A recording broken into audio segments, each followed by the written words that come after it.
Everybody. I'm introducing David yet again. It is Wednesday. We're at the hump. Why do we call it a hump? It's because it's midweek. But for some of us, it's really just a little jump from our long, comfortable weekend. Whoop. And I turned David on and off. So, a lot of us sort of go with listening to the media when it gets in and around election time. And the tactics that some parties use and in how they use it is what I find is some of the most interesting that I could ever explain. And David found this topic, and I got to give him credit for it because lately he's finding a lot of good topics.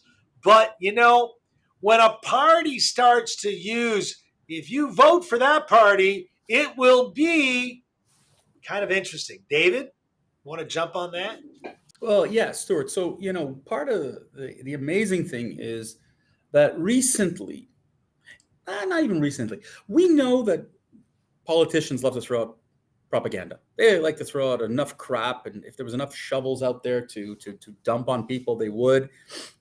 But, recently, and I'm saying recently in the last, I don't know, let's go 6 years.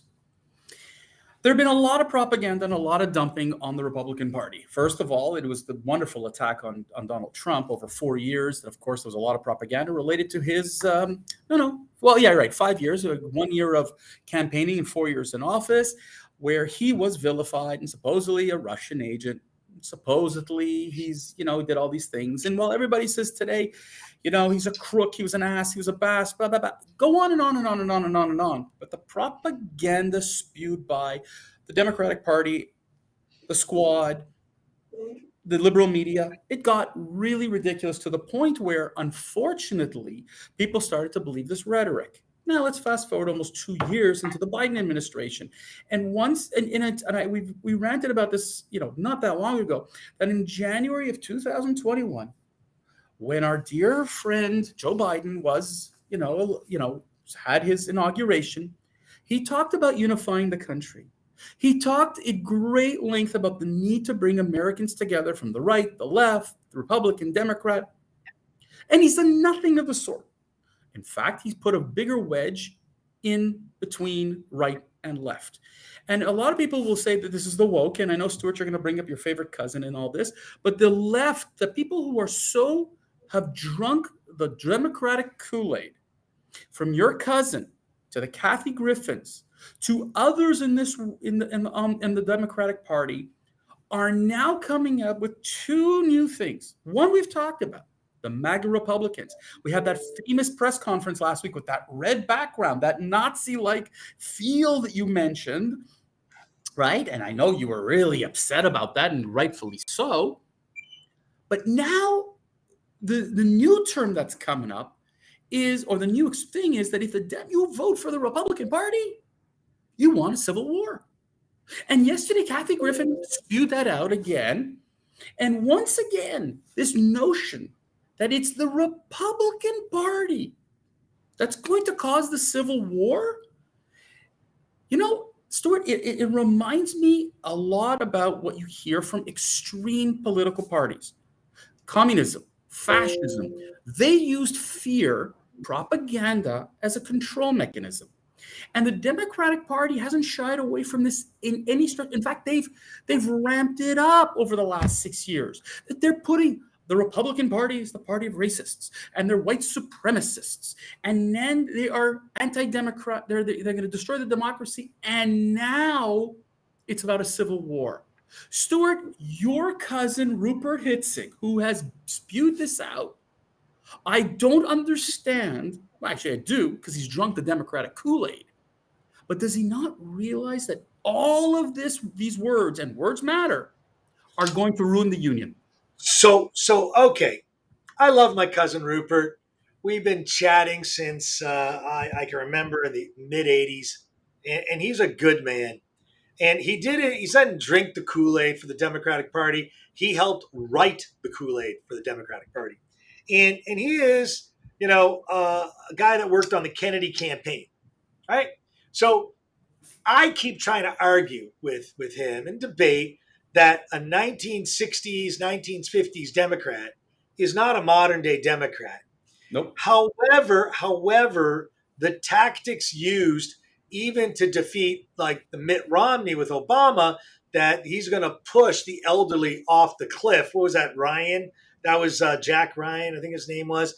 That he's going to cut Medicare and push the old granny off the mountain. Remember that image, right? And then you got other ones, Congress people in South Florida, like Debbie Wasserman Schultz, who says, you got to step on the neck of the Republican. I mean, these people use very colorful, very, very damaging language that actually destroys the fabric of the republic. Now, listen, there are some right-wing nutcases. I agree. I'll agree that President Donald Trump wasn't the most eloquent president. Probably the second least, right? Because there are a few, maybe third least. Believe it or not, Washington wasn't exactly a politically correct individual. Yeah, but he didn't have TV and radio and He media to didn't contend with have like today, right. He didn't have a media like or social MSNBC media. or CNBC or Facebook to really get into the nitty gritty. But even at that time, the politics have changed. These tactics, like Kathy Lee Griffith, Not who Kathy in Lee my Griffin, just Kathy Griffin. Kathy Kathy Lee Gifford Griffith, is right. she's from Good Morning America. I'm just screwing them. Oh no, the Today Show. Sorry, the Today Show. Whatever. Yeah. Today Show. So I mean, they use tactics that are in line with the party of the neo-Nazis of 1933, fascist party, but as well Lenin, Stalin, very CCCP, Soviet Union. And the hard thing is that they package it with such love and conviction that we're going to prevent girls from having freedom of choice. Can't be further from the truth. We want to make everything an election issue, but you know what? Every single election issue that they seem to try and make is like shotgun. They're throwing mud up on the screen. It doesn't really stick, but they don't need it to stick everywhere, David. It's a very interesting tactic.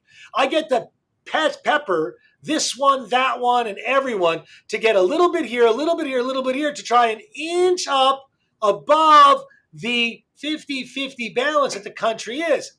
Another major difference is that the Dems have taken up a new standard of calling. This started in 2015 with Hillary.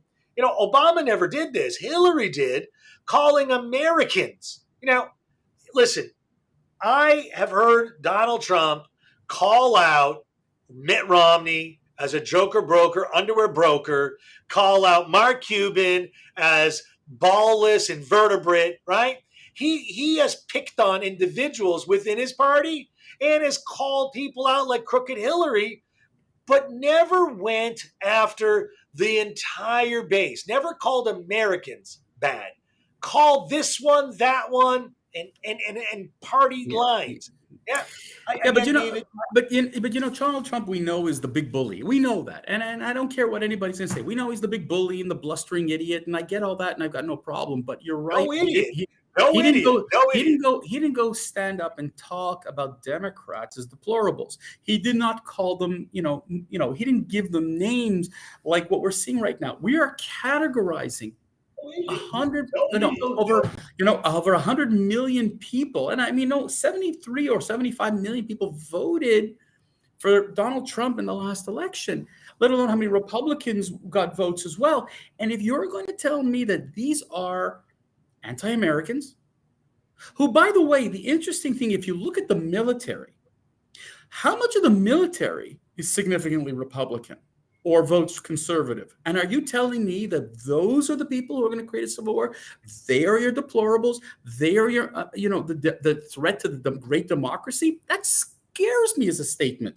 Okay, if you're going to tell me that the people who are the most intelligent and savvy are the Joe Bidens, the Kamala Harrises, the Alexandria Ocasio-Cortez. And I had a very interesting talk yesterday with a card-carrying Democrat. She is a hardcore Democrat. And then when we were talking, she realized, as I was talking to her, I said, listen, maybe socially you're a Democrat, but you are conservative thinking when it comes up to work and business. And so to sit here and to tell me that one side is bad and one side is good, they both suck, they're both good. But to call out an entire population who voted Republican and to say that this is going to lead to a civil war, you know what? You're right. But the civil war ain't going to come from the conservatives. It's going to come from an uprising of the left that you are stoking with this kind of propaganda. Well said. Well said. Listen, fact checkers didn't exist until the truth started getting out. And I want to say that again. Fact checkers didn't exist until the truth started getting out. So when the media was all controlled by one agent and was all one-sided, you didn't need fact checkers because whatever they said was the truth. The truth is as they see it and want you to see it. Because if you see it any other way, you can't be true and you got to be an enemy of the state.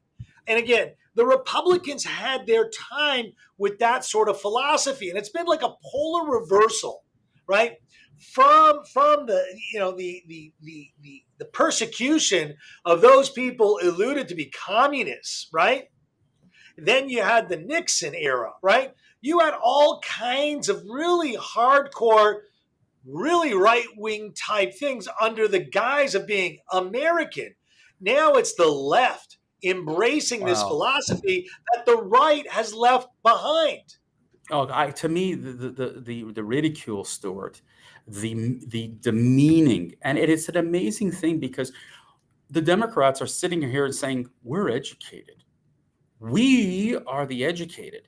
If you are a redneck, well, then you must be a conservative, and redneck, therefore, you must be an idiot. You must be stupid.